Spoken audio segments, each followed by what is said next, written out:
ಮೋಹನ್ ಗೌಡ ಅವರೇ, ಇನ್ನೊಂದು ಆರೋಪ ಕೂಡ ಇದೆ. ಮಂಡ್ಯದಲ್ಲಿ ಬಿಜೆಪಿಗೆ ಅಸ್ತಿತ್ವ ಇಲ್ಲ.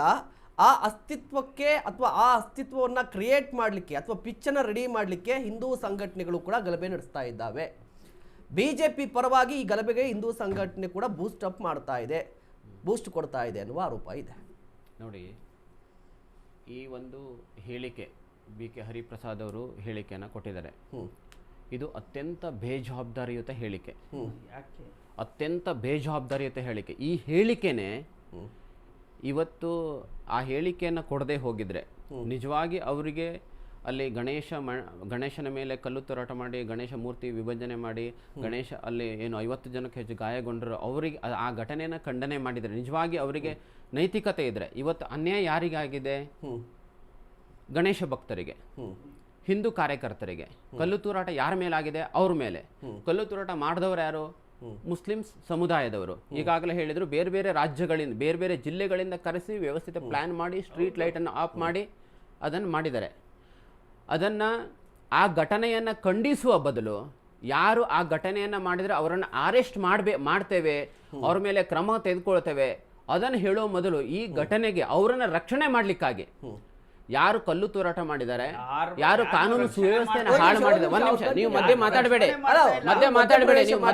ನೀವು ಮಾತಾಡಬೇಕಾದ್ರೆ ಮಧ್ಯೆ ಮಾತಾಡಿದ್ನ ವಾಸುದೇವ್ ಸರ್, ನೀವು ಮಾತಾಡುವಾಗ ಮಧ್ಯೆ ಮಾತಾಡಲಿಲ್ಲ.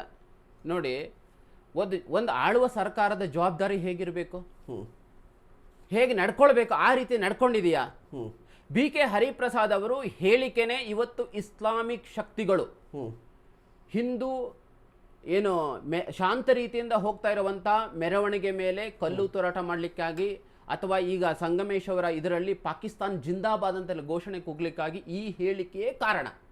ಇವತ್ತು ಈ BK ಹರಿಪ್ರಸಾದ್ ಅವರು ಈ ರೀತಿ ಮುಸ್ಲಿಮರು ಪೊಲೀಸ್ ಸ್ಟೇಷನ್ಗೆ ಬೆಂಕಿ ಹಾಕ್ತಾರೆ, ಆಮೇಲೆ ಒಬ್ಬ ಹಿಂದೂ ಶಾಸಕನ ಮನೆಗೆ ಬೆಂಕಿ ಹಾಕ್ತಾರೆ, ದೇವಸ್ಥಾನಕ್ಕೆ ಮೊನ್ನೆ ಇಲ್ಲಿ ಬೆಂಕಿ ಹಾಕಿದ್ದಾರೆ. ಎಲ್ಲಿ ಅಂದ್ರೆ ಈ ಸುಲ್ತಾನ ಬಜಾರಲ್ಲಿ.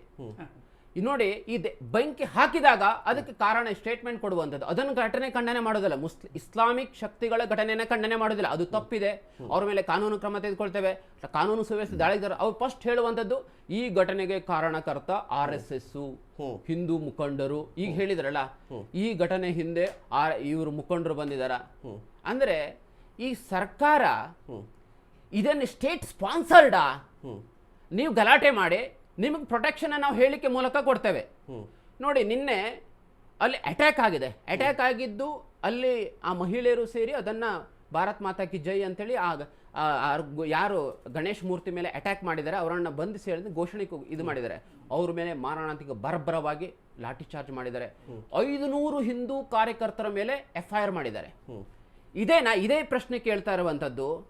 ಇವತ್ತು ಬೆಂಗಳೂರಿನಲ್ಲಿ ಇದಾಯಿತು. ಆ ಸಂದರ್ಭದಲ್ಲಿ ಇವರು ಈ ದೇವಸ್ಥಾನಗಳ ಮೇಲೆ ಅಥವಾ ಬೇರೆ ಬೇರೆ ಸಂದರ್ಭದಲ್ಲಿ ಇಸ್ಲಾಂ ಈಗ ಲಾ ಆ್ಯಂಡ್ ಆರ್ಡರ್ ಸಮಸ್ಯೆ ನಾವು ಕ್ರಿಯೇಟ್ ಮಾಡ್ತಾರೆ. ಪ್ಯಾಲೆಸ್ತೈನ್ ಅಂತೇಳಿ ಇವತ್ತು ಗಲಾಟೆಯನ್ನ ಮಾಡ್ತಾರೆ. ಆ DJ ಹಳ್ಳಿ KG ಹಳ್ಳಿ ಈ ತರ ಪೆಟ್ರೋಲ್ ಬಾಂಬ್ ಇದನ್ನ ಹಾಕಿ ಇದು ಮಾಡಿದ್ರು. ಅಂತ ಸಂದರ್ಭದಲ್ಲಿ ಇದೇ ತೀರಿ FIR ಅನ್ನ ಇವತ್ತು ಮತಾಂಧ ಸಂಘಟನೆಗಳ ಮೇಲೆ ಅಥವಾ ಅಲ್ಪಸಂಖ್ಯಾತ ಸಮುದಾಯದ ಮೇಲೆ ಈ ಮಾಸ್ FIR ಮಾಡುವಂತ ಧೈರ್ಯವನ್ನ ಇವರು ತೋರಿಸ್ತಾರ. ಅದೊಮ್ಮೆ ತೋರಿಸಿದ್ರೆ ಇವರು ನ್ಯಾಯಯುತವಾಗಿ, ಇವರು ಪಕ್ಷಾತೀತವಾಗಿ ಇವರು ಇದ್ದಾರೆ, ಯಾವುದೇ ಸಮುದಾಯನ ಓಲೈಕೆ ಮಾಡ್ತಾ ಇಲ್ಲ ಅಂತ ಹೇಳ್ಬೋದು. ಮದ್ದೂರಲ್ಲಿ ಈಗ ವಿಜೇಂದ್ರ ಅವ್ರು ಮಾತಾಡ್ತಾ ಇದ್ದಾರೆ, ನೋಡ್ಕೊಂಡು ಬರೋಣ.